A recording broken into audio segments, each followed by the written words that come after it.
सिगांथारावनो राजानिबो राजा फोरबोखौ आङो हामबायनोसै आरो नोंथांमोन बयखौबो आंनि इउट्युब चेनेलाव जिसुनि मुङै आं बरायनानै लायो। आरोबाव मोनसे आयदाखौ लानानै दसे सम नोंथांमोनजों लोगोसे इसोरनि राव आं सोलोंज्लायनो लुबैदों आरो दिनैनि आयदायानो जाबाय खेजुर परब। जों बेखौ मोजाङै मिथिगौ, अब्लाबो आसा खालामो बे रावनि गेजेरजों खोनासंग्रा साफ्रोमनिबो सायाव इसोरनि बोरा थागोन।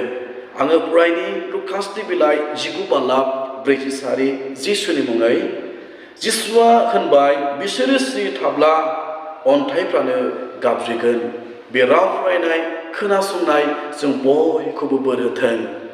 जिसु ख्रिस्ट'आ जेब्ला गिम्बु गरायाव गाखोनानै बियो जेरुसालेम फारसे जात्रा खालामदोंमोन, दाफाफ्रा आखाइयाव खिजुर दालाइफोर आरो खिजुर गांखंफोर आरो दंफांनि दालाइफोर लानानै जिसु ख्रिस्ट'खौ होसाना होसाना दाभिदनि फिसा हौवा होननानै बाख्नायदोंमोन आरो नाजावदोंमोन जादोंमोन।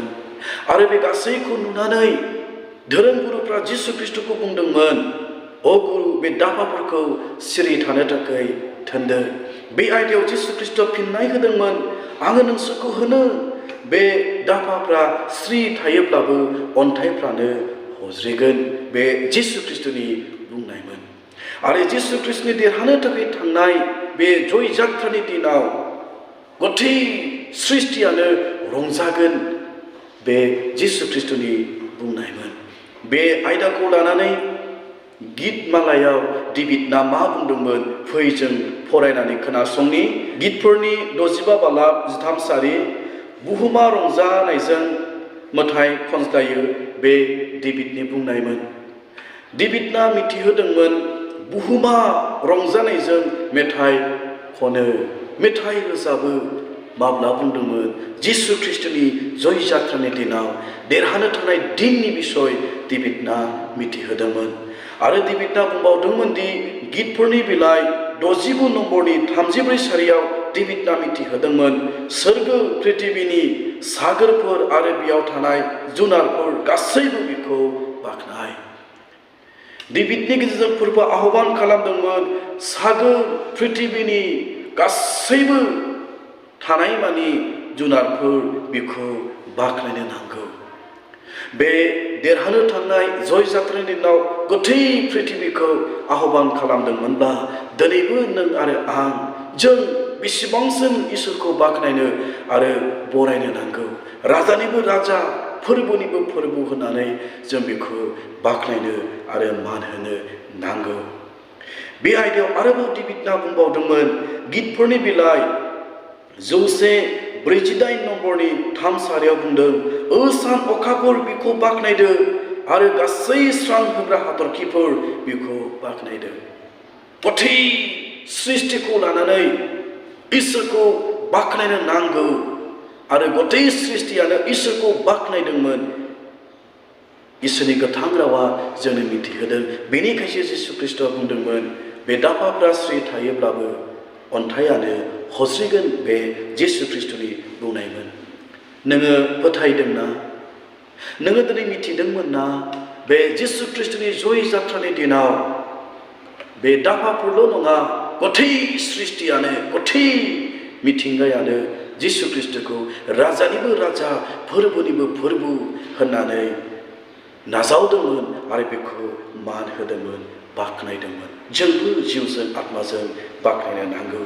बेनिखायनो जेसायानि बिलाइयाव जेसाया 44:23 बुंबाय, ओ पृथिबिनि गोथौ जायगाफोर, ओ हाजोफोर, हाग्रामा आरो बिफां मानि गासैबो रोजाबदो।